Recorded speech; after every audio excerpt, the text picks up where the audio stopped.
ইসলামী আন্দোলন বাংলাদেশ কোতোয়ালি থানা শাখা কর্তৃক আয়োজিত আজকে এই গণসমাবেশের সম্মানিত সভাপতি শ্রদ্ধাভাজন ওলামায়ে কেরাম, সর্বস্তরের জনগণ ভাইয়ার আমার,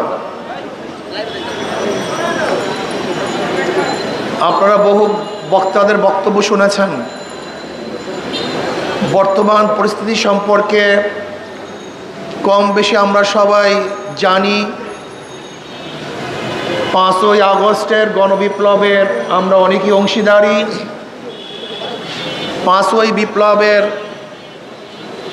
সূচনা কী ছিল, দাবি কী ছিল, কেন মানুষ রক্ত দিয়েছে, জীবন দিয়েছে, এ সম্পর্কে কম বেশি আমরা সবাই জানি। এর মধ্যে মূল একটা কারণ ছিল বৈষম্য বিরোধী আন্দোলন। বৈষম্য থাকবে না, বৈষম্য দূর করতে চাই। ব্রিটিশদের বিরুদ্ধে আন্দোলন করেছিলাম বৈষম্য দূর করার জন্য। ব্রিটিশরা আমাদের দেশে মানুষের সাথে বৈষম্য করতেছিল, এই বৈষম্য দূর করার জন্যই তাদের বিরুদ্ধে আন্দোলন করেছিলাম। ভেবেছিলাম এবার বৈষম্য দূর হবে, কিন্তু ভারতের সংখ্যাগরিষ্ঠ মানুষ যখন সংখ্যালঘু মুসলমানদের উপরে আক্রমণ নির্যাতন করতেছিল, বৈষম্য করতেছিল, ভেবেছিলাম বৈষম্য দূর করার জন্য পাকিস্তান নামে একটা রাষ্ট্র কায়েম করতে পারলে বৈষম্য দূর হয়ে যাবে। পাকিস্তান হয়ে গেল, ভেবেছিলাম বৈষম্য দূর হবে, কিন্তু আমরা কি দেখলাম? পশ্চিম পাকিস্তানের মানুষগুলি পূর্ব পাকিস্তানের মানুষের সাথে বৈষম্য করছে। ভাবলাম দেশকে আলাদা করলে বৈষম্য দূর হয়ে যাবে। 71-এ দেশ ভাগ করলাম, ভেবেছিলাম এবার মানুষ মুক্তি পাবে, শান্তি পাবে, অধিকার প্রতিষ্ঠিত হবে। কিন্তু 71-এর পর থেকে 53 বছর পর্যন্ত যারাই ক্ষমতায় ছিল তারা বৈষম্য দূর করতে পারে নাই, তারা মানুষের অধিকার প্রতিষ্ঠিত করতে পারে নাই।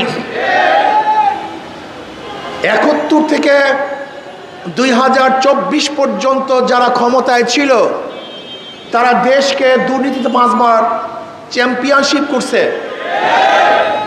তারা লক্ষ লক্ষ কোটি কোটি টাকা বিদেশে পাচার করেছে। যারা ক্ষমতায় ছিল বিচারবিহীন বহুত হত্যা করেছে, বহুত গুম করেছে, বহুত খুন করেছে। যারা 53 বছর ক্ষমতায় ছিল বহুত মা বোনেরা ধর্ষিতা হয়েছে। যে বৈষম্য দূর করার জন্য আন্দোলন করেছিলাম, সংগ্রাম করেছিলাম, কিন্তু আজও শ্রমিকরা তাদের অধিকার আদায়ের জন্য, তাদের ন্যায্য প্রাপ্তির জন্য আজকেও রাস্তায় আছে, আন্দোলন করছে। আজকেও শিক্ষকরা তাদের অধিকারের জন্য আন্দোলন করছে। আজকেও হাজারো জেলেরা তাদের অধিকারের জন্য আন্দোলন করছে। গার্মেন্টস সেক্টর বলেন, শ্রমিক বলেন, মজদুর বলেন, চাকরিজীবী বলেন, পুরুষ বলেন, মহিলা বলেন, মিডিয়া কর্মী বলেন, যত প্রকার, যত ডিজাইনের, যত পেশার মানুষ বাংলাদেশে আছে সবাই বৈষম্য শিকার। 5ই আগস্টের পরে ভেবেছিলাম এবার বৈষম্য থাকবে না, এবার মানুষ মুক্তি পাবে, মানুষ শান্তি পাবে, মানুষের অধিকার প্রতিষ্ঠিত হবে। কিন্তু কি দেখলাম? 5ই আগস্টের পরেও আবারও বিচারবিহীন হত্যা, আবারও কি দেখলাম? চাঁদাবাজি, আবারও কি দেখলাম? খুন, জুলুম, অত্যাচার, দখলদারি, আবারও মিথ্যা মামলা সয়লাভ, আবারও সন্ত্রাস, আবারও গুন্ডামি, আবারও বদমাশি, আবারও অত্যাচার, আবারও অবিচার। তার মানে আমাদের আন্দোলন এখনো শেষ হয় নাই, আমাদের সংগ্রাম এখনো শেষ হয় নাই, এখনো বৈষম্য দূর করতে পারি নাই। 5ই আগস্টের পরে অন্তর্বর্তীকালীন সরকারকে ভেবেছিলাম দেশের মাটি এবং মানুষের দিকে লক্ষ্য করে দেশ পরিচালনা করবেন, কিন্তু ওনারা কি করতেছেন? কোথার থেকে সেই ফারুকি নামীয় কোথার থেকে এদেরকে নিয়ে আসছে, উপদেষ্টা করেছেন। আমি বর্তমান অন্তর্বর্তী সরকারকে প্রশ্ন করতে চাই, ফারুকী সাহেবের কোন গুণের কারণে, কোন যোগ্যতার কারণে ফারুকী সাহেব তিনি উপদেষ্টা হলেন, এই জাতি জানতে চায়। আমি ডক্টর ইউনূস সাহেবকে বলবো, আপনি আন্দোলন করেন নাই, আপনি সংগ্রাম করেন নাই, আপনার রক্ত দেন নাই, আপনার জীবন যায় নাই, আপনার পরিবারের কেউ শহীদ হয় নাই, আপনার দলে কেউ আহত হয় নাই, এদেশের হাজারো মানুষ শহীদ হয়েছে, এদেশের হাজারো মানুষ পঙ্গু হয়েছে। আপনি বারবার ওয়াদা করেছেন যারা আহত হয়েছে, নিহত হয়েছে, সেই পরিকাঠামোকে দেখবেন, তাদের চিকিৎসা প্রদান করবেন, কিন্তু আপনি ক্ষমতায় বসার পরে আজও তাদের চিকিৎসার ব্যবস্থা করেন নাই, শহীদ পরিবারের ন্যায্য অধিকার প্রতিষ্ঠিত করেন নাই। আপনি কোথা থেকে ক্ষমতার মসনদে বসে ফারুকী সহ যেই সমস্ত বিতর্কিত উপদেষ্টা আছে, যদি অবিলম্বে তাদেরকে পদত্যাগ করতে বাধ্য না করেন, তাহলে আপনার বিরুদ্ধে কর্মসূচি বাধ্য হব। আপনি জানেন ইসলামী আন্দোলন বাংলাদেশ যা বলে তা করে, যা বলে তা করে। ইনশাআল্লাহ বলেছিলাম যতদিন পর্যন্ত শেখ হাসিনার পতন না দেখবো, আল্লাহ যেন আমাকে মৃত্যু না ঘটান, সেই চোখে পতন দেখিয়েছেন। আমি উপদেষ্টাদের বলবো, গাড়ি আর বাইকে নিজেকে ভুলে যাবেন না, এদেশের রক্তের সাথে দাঁড়ি করবেন না, ভারতের সাথে হাত মিলাবেন না, আজকে জনগণের বাহিরে অন্য কোনো চিন্তা করবেন না।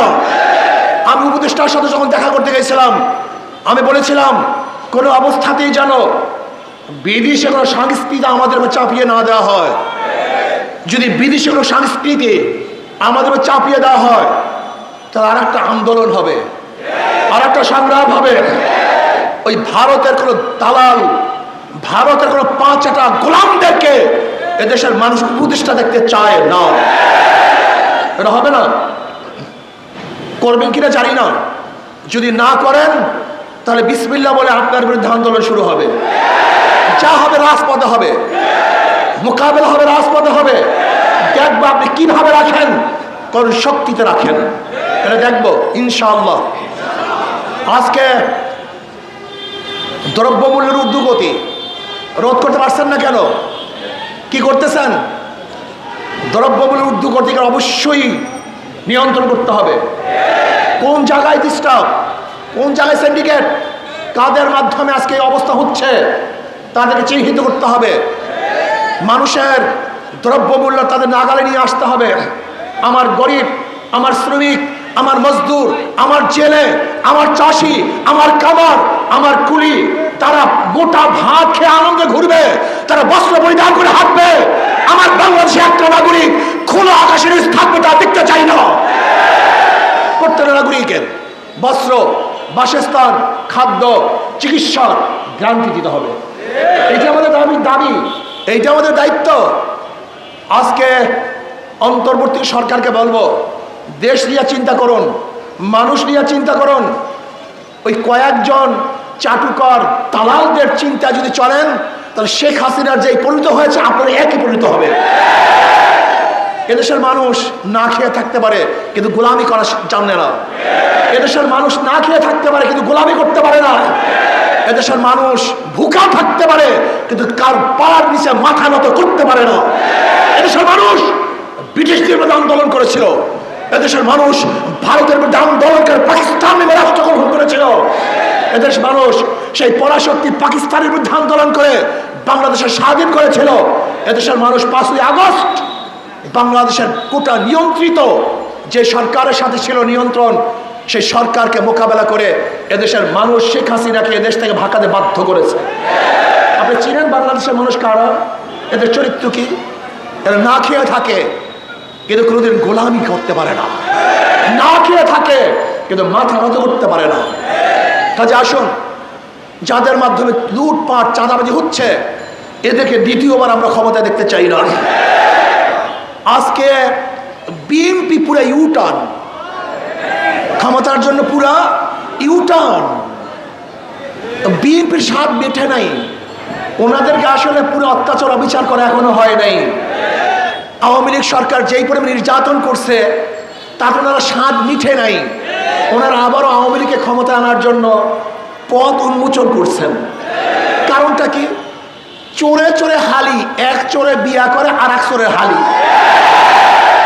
এই 53 বছরে এরা সিন্ডিকেট করে বাংলাদেশকে লুটপাটের এক মহাসড়কে পরিণত করেছে।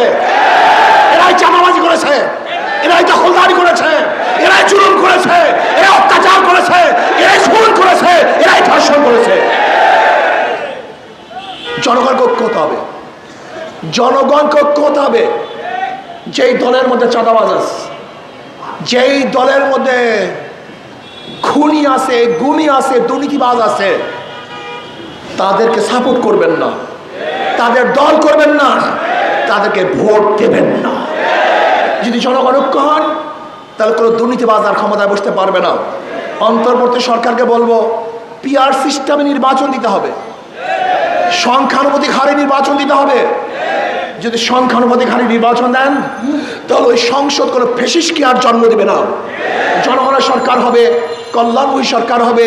কাজে আসুন, আগামী নির্বাচনে শান্তির প্রতীক হাত পাখা, সবার প্রতীক হাত পাখা, জনগণের প্রতীক হাত পাখা, মুসলমানের প্রতীক হাত পাখা, হিন্দুদের প্রতীক হাত পাখা, শ্রমিকদের প্রতীক হাত পাখা, পুরুষ মহিলা সবাই প্রতীক হাত পাখা। এই হাত পাখাকে বিজয় করেন তাহলে ইনশাআল্লাহ দেশ বিজয় হবে। হাত পাখাকে বিজয় করেন তাহলে জনগণ বিজয় হবে। আল্লাহ আমাকে এবং আমাদের সবাইকে সম্মিলিতভাবে দুর্নীতির বিরুদ্ধে আন্দোলন করে ইসলাম, দেশ, মানবতার পক্ষে কাজ করার তৌফিক দান করেন। আল্লাহুম্মা আমিন।